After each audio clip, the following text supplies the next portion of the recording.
This video is going to make a lot of people angry. I know for a fact it's going to piss a lot of people off, but I'm making this video for your own good. I don't want you to lose any money because most of you are still using techniques from like 3 years ago. Things have changed. The algorithm has changed. So it's time that you change your strategy as well. And I'm going to show you exactly what I do to get low ACOS and actually make some sales. I'm not going to show you how to run some PPC campaigns that give you 20, 30, 40 sales a month. I'm showing you how to make hundreds of sales a month from your PPC and still be profitable. Now, first of all, before I even show you what to do, I'm going to just assume that you have a good book. But when I talk about a good book, in order for Amazon ads to work, there needs to be 3 things that you do. By the way, someone said I should get a stylist. I will get a stylist very, very soon. A good book has to have 3 things. First of all, your SEO has to be on point, because Amazon ads needs good SEO to actually work. I'm going to explain why in a bit. The second thing is you need a good book cover. If you don't have a good book cover, then people are not going to click on your book. Well, guess what? Your ads, their only purpose is to show your book. If you get impressions, Amazon ads are working. Now, a lot of you are going to say, no, you have to get clicks and sales. No, that's not the purpose of ads. The purpose of ads is to show your book only. Now, it's up to you to get sales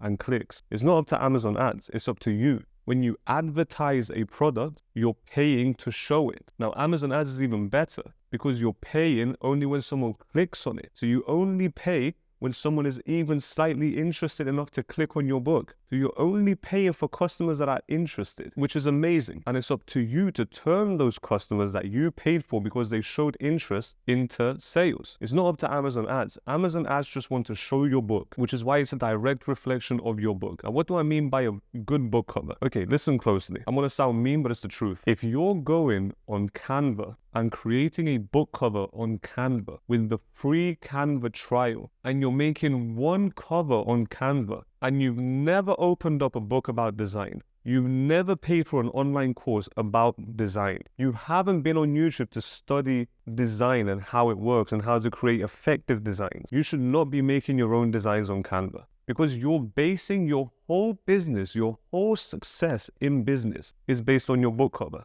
It's based on other factors as well, but the book cover is extremely important. If you mess up the book cover, nothing else works. And you're relying your whole business on your design knowledge. And not only are you not interested in learning as much as possible about design, you think you're just God's greatest designer without taking a course, without learning anything, and you're just going to go on Canva, make a Canva book cover design, and you're going to sell millions of copies. Well, the books that sell millions of copies that don't have Canva cover book designs. I'm not saying Canva's bad. I'm just saying the people that use Canva are not professional designers. It's for people that want to get a quick design. You're trying to run a business. Now, I'm talking to the people that want to run a business. I'm not talking to the people that have this as a side thing to make $20, $30, $50 a month. If you're one of those people, you can still watch my videos, it's fine, but that's not who I'm talking to. That's not who this channel is made for. This channel is made for people that actually want to make money, actually want this to be their business. They want to wake up and not have to go to work because they have books generating money for them. If you're one of those people and you're going to use Canva, the least you can do is educate yourself. If you don't know the difference between sans serif and serif, you don't know what leading lines are, you don't know what white space is, you don't know what gradient is, you don't know how hierarchy works, you shouldn't be designing. You should be educating yourself or paying a professional designer. And guess what? Those design skills aren't just for your book cover, it's in charge of your sales as well, because you're going to make some A+ content. If you don't know how to design effectively, your A+ content is not going to be effective. Your conversion rate is going to be low, which is going to affect the rest of your business. A low conversion rate is the easiest way to fail. But anyway, now that's out of the way. You got your SEO correct, you got a very good book cover, you got some good A+ content with some decent reviews. Now you can start running ads. Well, here's what most of you are doing. You're using techniques from 3 years ago. Like, there's people out there that are still going on Publisher Rocket, grabbing 500 keywords and targeting those 500 keywords. Now, I don't know if you ever asked yourself, why are you targeting 500 different keywords? How could there possibly be 500 keywords for your one book? Now, I know what you're thinking. Oh, if I target 500 keywords, it's extremely broad, and then I can find the ones that work and then keep giving money to the ones that work and then just eliminate the ones that don't work. Well, guess what? For you to figure out which ones don't work, you have to spend money towards those keywords, because you're going to spend money, you're going to see that you're not getting sales, and then you can turn it off. Well, if you have 500 words, 80% of the words are not going to work. So you're spending money on 80% of the keywords to figure out that they don't work. This is like the dumbest thing I ever heard. I don't even know if this works for anyone. If you're looking at your ads and you've got over 100% ACoS, look at your campaigns. Do you have over 500 keywords in them? If you are, why? I don't understand it. I'll probably seem a little bit aggressive in this video, but Amazon ads. So here's what you're doing by targeting 500 different keywords or 500 different products. You have a book. Okay, let's say we have a salsa book. We're going to teach people how to salsa. Best salsa book in the market. We are the best book. But let's just imagine we're not going to sell it on Amazon. Let's just imagine we're going to sell it in a physical location. Well, it's Christmas now. So let's say we go to a Christmas market. Okay, there's a bunch of different stores there. Everyone's selling candy canes or whatever. But we're going to a Christmas market and we're going to have a little stand and all we're going to sell is our salsa book. There'll be a bunch of salsa books. People are going to walk past and they can buy our salsa book. Well, let's say there's 10,000 people at this Christmas market thing. What are the chances that out of these 10,000 people, 200 of them are going to buy our salsa book? But let's just say we have 200 copies. We just printed them. They came to our house. We have them for the market. And now we have to sell 200 copies to pay our bills. But anyway, out of these 10,000 people, what are the chances that 200 people want to learn salsa and they came to a Christmas market at the same time and day that we're selling a salsa book at the Christmas market? The chances are probably super, super low. Why? Because people that come to the Christmas market, there's nothing that tells us that they might even be interested in salsa. It's way too broad, way too broad. But guess what? If I have the same salsa book, same 100 copies, but I go to an event, I go to a salsa event, people are going to go there, they get a class for free, and then 2,000 people show up. But you get to have a free lesson, you learn salsa for free, and then at the end, you can pass by my shop, you can pass by my little store thing or whatever, and I got 200 copies there. What are the chances that these people, we're going to sell 200 of them? Well, the chances are super, super high. Why? Because the people have already came here because they want to learn salsa. They got a free class, they wanted to try it out. Well, out of the 2,000 people that tried out the class for free, a lot of them are going to say, sign me up for a second class. Guess what? When I come and say, yo, do you want this salsa book for $20? It's going to teach you everything you need to know about salsa. It's going to make your whole journey a lot easier. They're going to say yes. It's going to be very, very hard for them to say no. But guess what? You guys are advertising your book this way and you're complaining about why it's not working. Well, of course it's not working. It's impossible for it to work. Not impossible, as some people get lucky, they get it to work. But it's not a scalable way of running ads. So what are you actually supposed to do? Let's forget about salsa. Let's say we're going to have a how to play badminton book. If you do the ads that you've done them all this time, you're going to target 500 keywords and 500 products, because you probably have a product campaign, you probably have a keyword campaign, and you probably have an auto campaign as well, which is even worse. If you got these two and then you put an auto campaign, you're basically trying to fail. But you got 500 keywords. Let's forget about the products and the auto campaign, but you got 500 keywords. You're thinking 500 keywords, then after a month, maybe I can get this down to 300 keywords. And then maybe from the 300, I can get it down to 200. And then maybe I'll find like 50. And then you're going to find the 50 winning keywords. And it will take you 3 months, 4 months. On the 4th month, you're going to find 50 winning keywords. So you're going broad and then you're slowly going to be shrinking until you find these winning keywords. That's your game plan. But your game plan, if you actually want to target these 500 keywords, which doesn't actually work, because if you put 500 keywords in one campaign, only 10 of the keywords are actually going to get clicks because of the way Amazon works. I'm not going to explain everything in this video, but if you test it out, you'll see for yourself. If you have a campaign with hundreds of keywords, go in that campaign and look at how many keywords are actually getting sales, are actually getting clicks, are actually getting impressions. If you can count more than 20 keywords getting clicks, then well done to you. But think about it, you've got hundreds of keywords and 20% of them are getting clicks. But anyway, back to this. Your goal is to go broad and then eliminate the keywords that aren't working, which you've already spent money on, and stick with the keywords that are working. And over time, you might spend, let's say 1,000 here, then you're going to spend 800, then you're going to spend 600, and then you might start spending 400 and break even here to 400 in sales. Or maybe do more in sales. Let's just say you're making profit here. Okay, let's just assume this is what your mentality is. 500 keywords, go as broad as possible, find out what works, and stop whatever doesn't work. Here's the problem. You've spent 1,000. Plus 800, plus 600. So 182, 400. You spend 2,400 just to run ads on keywords that aren't working. Now, this is going to take a lot more than 3 months because of the way the algorithm works. Now, I don't have time to explain the algorithm in this video. I will make a video on the algorithm, I promise you. I promise you, because when you guys watch that video, you're going to understand everything about KDP. If you just understand how the algorithm works, you're destined for success. So once you understand how the algorithm works, here's how you're actually going to do your Amazon ads. In the first month, you're going to target around 10 to 15 keywords, no more. But Barry, how am I going to get exposure? You don't want to target the whole of Amazon. You only want to target the keywords that are hyper specific for your book. We're selling a how to draw badminton book. Let's see if I can copy this. I can't copy it. I'm just going to write badminton. No, I don't need to write it. You guys know. Okay. Badminton, 10 to 15 keywords. Do you know what these keywords are going to be? How to play badminton. How to play badminton for beginners. Easy badminton guide for beginners. Learn to play badminton. Step-by-step badminton guide. All of these. But guess what? All the keywords are going to be 100% what your book is about. 100%. That means if you find a keyword that says how to play sports for beginners, how to play tennis for beginners, you're not going to put those keywords because then that's not what your book is about. Your book is about badminton. So 10 to 15 keywords only about badminton. Only 100% what your book is about. What's the second thing you want to do? Since you only have 10 to 15 keywords, you want to make sure you're the highest bidder for those keywords. I'm talking about $1 to $1.50. But Barry, that's so expensive. I will never be profitable. Of course you will. Wait. You'll see. Let's just assume that you have money because obviously you're starting a business. You're not going to start a business with no money. So you have some money and obviously you understand that you have to market your book in order to be in front of people. People are not just going to magically find you on Amazon. So you're spending $150 for each keyword, but you only have 10 to 15 keywords and those keywords are highly related to your book. So guess what? You're the highest bidder. So anytime someone searches anything about a badminton book, you're going to show up every single time. Because you're new, maybe not every single time, but 80% of the time you're going to show. And guess what? You did your book cover correct, you did your SEO correct, you did your conversion rate is high because you did everything correctly. So here's what's going to happen. You already have a good book. Because these keywords are 100% related to your book, as soon as someone clicks on them, I would say roughly for every 10 clicks, you're going to get a sale. This is only month 1. On month 1, you do not care about profit. You do not care about money. If you watch the honeymoon period video, you're going to understand how important month 1 is. But if you can be the highest bidder, show up for the keywords that you want to rank for in month 1, do not care about the money.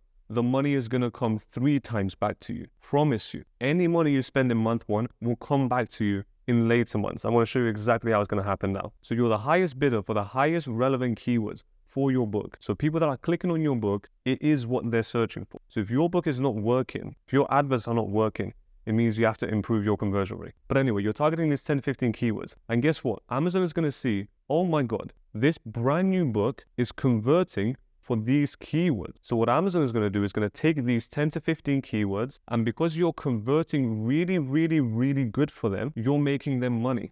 And because you're making them money, they're showing you more often for these keywords that you want to and for less money. So in the second month, this is your second month, what's going to happen is your click-through rate is going to go from 150 to 140. But your conversion rate is going to increase, your exposure is going to increase, and you're going to be showing up for 50 different keywords. If you do the ads correctly, I'll show you in the program how to do the ads correctly, but I don't have time to tell you bidding strategies and match types and all of that now. But you're going to start indexing for 50 keywords. Now, these new extra 35 keywords that you got, Amazon gives them to you because it understands exactly what your book is about here. So it's going to see the 10 to 15 keywords and it's going to say, oh, it's converting for all the badminton keywords, so it must be a badminton book. Here's some other keywords that we couldn't find on the listing.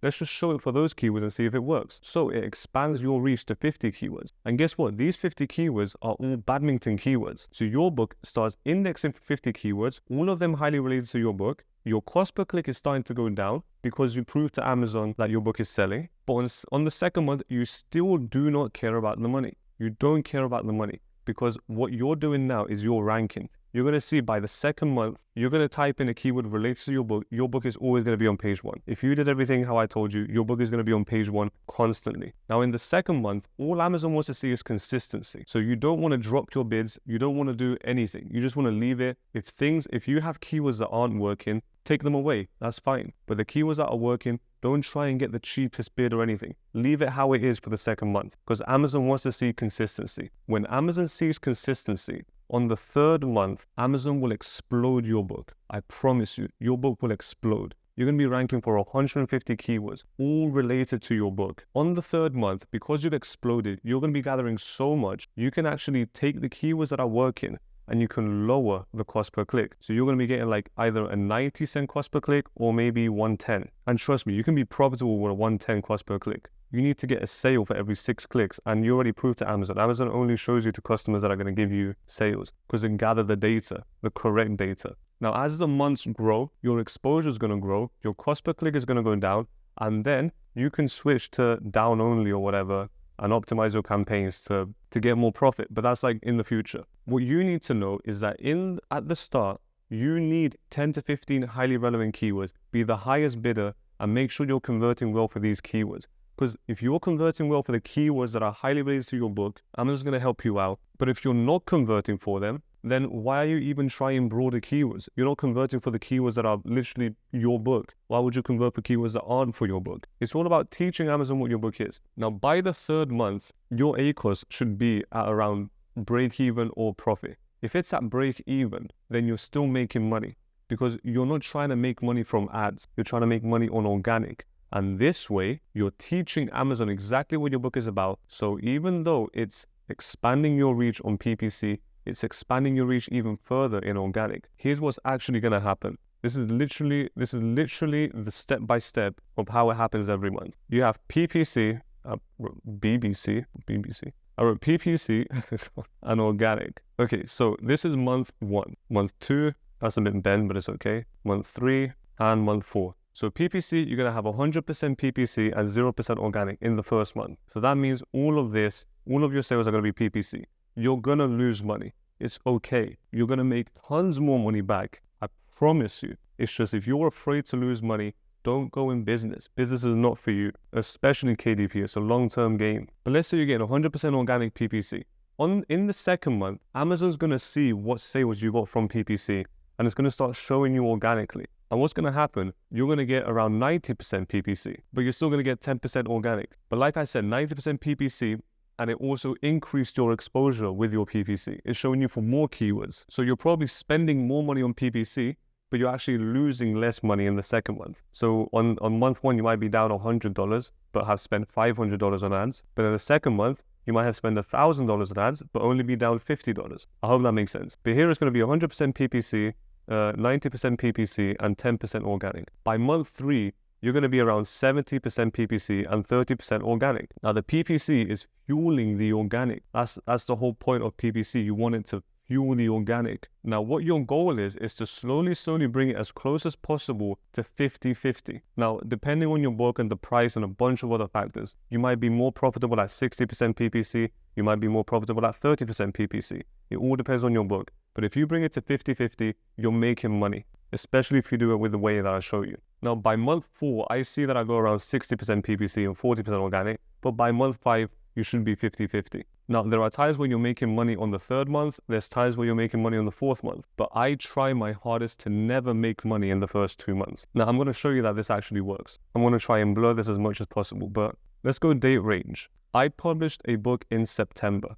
Can't see the whole of September, but let's see, September. These are my ads. I don't know if you can see this. I got 19 sales at an 81% ACOS. Cost per click is $134. This is the first month. Month 1, I got 19 at 81% ACOS. That's PPC. Let's see October. Same book. This is one book. This one got 95 PPC at 62% ACOS. So month 2, we got 95 PPC, 62% ACOS. Let's see month 3. November, 280 sales, PPC, 45% ACOS. Now, the numbers might be a bit skewed because it's November, it's Q4, so I have to spend more on ads to kind of make sure I'm ranking really well for December. Because I can lose money in November, make it all back in December. Whatever I would have made in November, I can just make it in December. And now we're in December. So let's go this month. Now, today is December the 5th. You can see I've only got sales until yesterday. So this is 4 days. In 4 days, we got 76 sales at a 40% ACOS. Okay, now what about organic? Remember, this is only for one book. Okay, so September. Okay, so September 1st until the 30th, we got 17 prints. So organic, yeah, so it's probably 19. Maybe the ads have changed. Maybe I deleted a campaign or 2. But if I got 17 real sales and I got 19 PPC, maybe 2 of them transferred over, or maybe 2 of them were in campaigns that I stopped. So let's say I got 19 organic, or let's just say 17 organic, which means 100% of my sales came from PPC. In October, we got 125 print sales. So 125, which is, let's do some math. So 76% came from PPC. Now month 3, November, we got 296 print, 296. There we go. This is what I want about spending more in November to make sure my December looks good. 94% came from PPC. So I spent more in November just to get some extra ranking for December. And now December, we only had 4 days. December, we got 118, 64%. There we go. So I'm still on track. Even though I spent more money in November, I'm still on track. So you can see month 1, we got 100% PPC sales. Month 2 was 76. If this wasn't Q4, this would have been around the 65 mark, maybe 70, and then we'll go down. But since we're Q4, I had to spend more money here. But you can see how the percentage of PPC is slowly decreasing. But I don't care about making money the first months. I care about making money the rest of the months. If I lose money for 2 months and for the rest of the months I'm making money, I'm happy. I can be making money for a year or 2 years or 3 years or 5 years. And what, I have to lose money for 2 months? Of course I'll take that deal. And by the way, this is only one book. I published it in September. The book has under 20 reviews as well. So you can't say I have hundreds of reviews. This works for a new book. I know what I'm talking about. But anyway, now that you understand what the ads are supposed to look like, I know you have questions about, okay, but what match type do I put? And what bidding strategy do I use? And what keywords do I use? And how do I know if it's the correct keywords? And what's my bid? And when do I adjust bids? I know, I'll show you. If you want to know that information as quickly as possible, you guys have been begging me. You've been sending me emails, you've been putting comments. You've been begging me to open up the program. Now listen, if you're still watching, that means you have a good attention span and you actually want to learn, because most people are going to skip through the video and leave before it even ends. So if you're here, this is for you. In the program, I'm allowing 10 people. There's already 7 people in the program and I closed the doors. But because you guys have been begging me, that's what I'm going to be doing. I'm going to be opening the doors for 3 extra people to join. This is first come, first serve. So if you want to join the program, I literally teach you everything I know about KDP. By the way, someone commented, how do I know my conversion rate or my PPC or all of that? I use a program called KDP Champ. Now this book that I showed you today, no, it's still flipped. Okay, so you can see I spent, these are the 4 days of December. By the way, this is real. Look, if I move it like this, okay? It's not an image. For the book that I just showed you now on the ads, I've spent in the past 4 days, 400 on ads, made 638, that's my net profit, overall ROI, and you can see I got 356 clicks in total. And you can see my ad orders and my conversion rate, reported conversion rate. You can see it here. And then you can see my ACoS and everything. But look at my cost per click. My cost per click is 114 and I'm still making money. And this book is on its 4th month. So that's why cost per click, everyone's telling you start low and go high, but they're lying to you. I'm telling you start high and go low. It's a much better plan. So yeah, good luck with your ads.